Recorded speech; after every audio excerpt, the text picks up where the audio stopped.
Rezalet.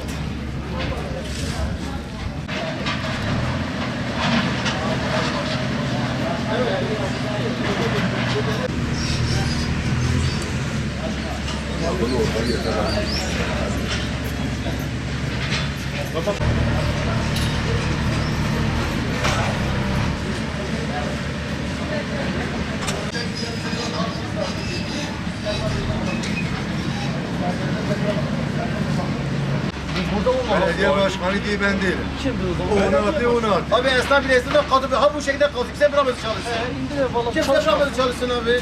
çalışmasın. Yapma Nasıl ya. yapacaksın? Niye kazıyorsun? Haklısınız, sen bunda haklısınız. Yani ben bunda haklısınız. Ya şartı benimki olsun.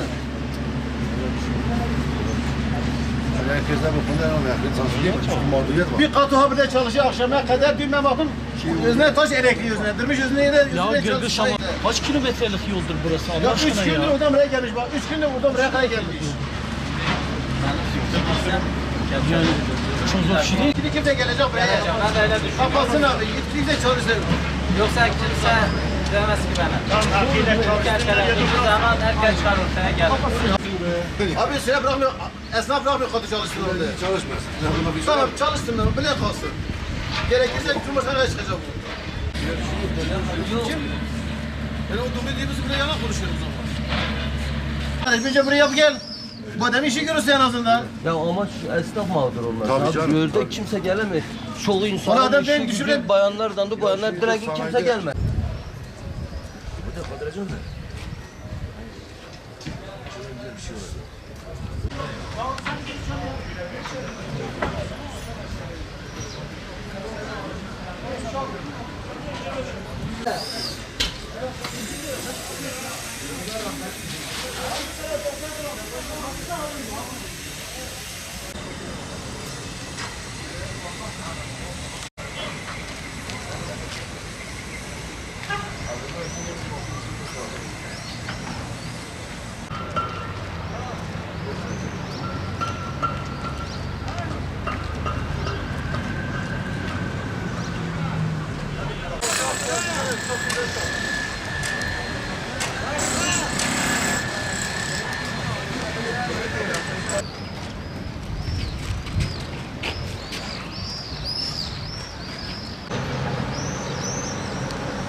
Yaklaşık 3 yıldır memleketimizde bir çalışma sürdürülüyor.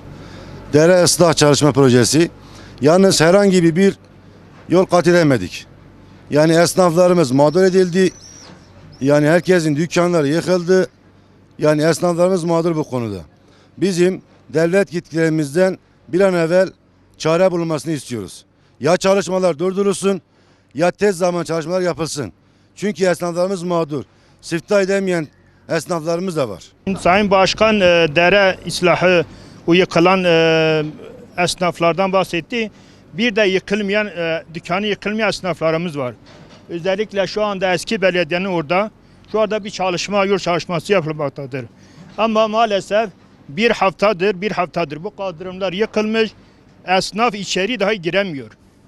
Toz, duman, çukur. 2 tane katu gelmiş. Bir tane katu, büyük katu şu anda da burada yanımızda. Saat 11'e geliyor, hala da bir çalışma yok.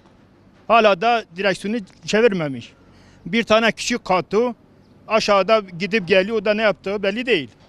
Onun için esnaflarımız gerçekten çok mağdur. Buna yetkililerden bir çözüm alalım. Bir an önce bu işi bitirelim, esnafımız da kurtulsun. Gerçekten şu anda müşteri geliyor, içeri giremiyor. Toz dumandan, çukurdan. Benim bildiğim denetim mekanizması yok.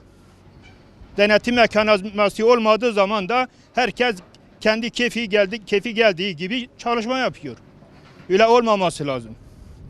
Buna bir an önce bir çözüm bulalım yetkililerden.